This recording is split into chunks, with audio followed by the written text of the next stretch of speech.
Excellencies, ladies and gentlemen, Namaskar. I extend a very warm welcome to all of you to the first ever G20 anti-corruption ministerial meeting in physical format. You are meeting in Kolkata, the city of Nobel laureate Gurudev Rabindranath Tagore. In his writings, he had cautioned against greed because it prevents us from realizing the truth. The ancient Indian Upanishads also wished for Ma Grada, meaning let there be no greed. Friends, the impact of corruption is felt the most by the poor and the marginalized. It affects resource utilization. It distorts markets. It impacts service delivery.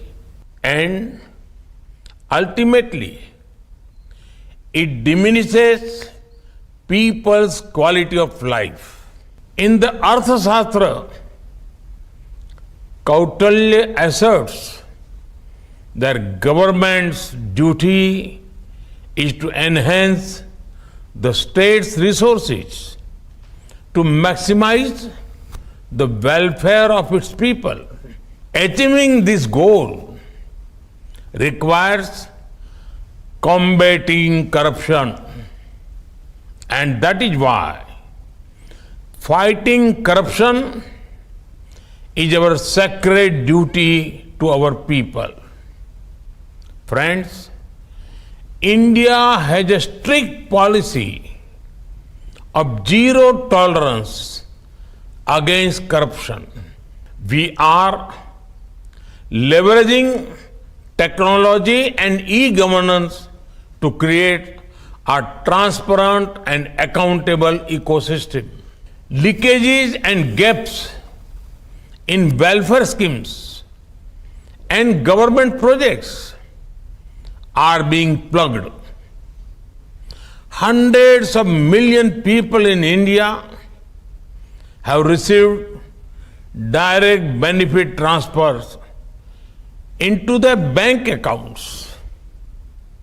The value of such transfers has crossed $360 billion, saving us over $33 billion.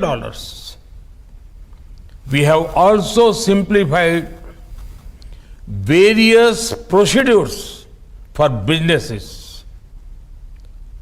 Automation and digitization of government services have eliminated rent-seeking opportunities. Our government e-marketplace or GEM portal has brought greater transparency in government procurement. We have also been aggressively pursuing economic offenders. We enacted the Economic Offenders Act in 2018. Since then, we have recovered assets worth over $1.8 billion from economic offenders and fugitives. Under the Prevention of Money Laundering Act, our government has attached assets worth more than $10 billion in 2014. Excellencies, the issue of fugitive economic offenders is a challenge for all G20 countries and for the global south.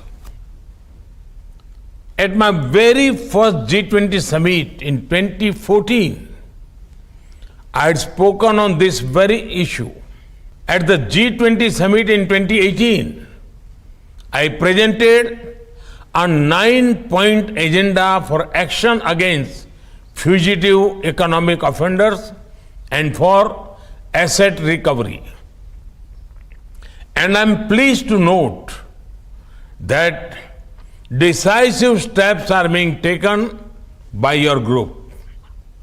We welcome the action-oriented, high-level principles on 3 priority areas: law enforcement cooperation through information sharing, strengthening asset recovery mechanism, and enhancing integrity and effectiveness of anti-corruption authorities.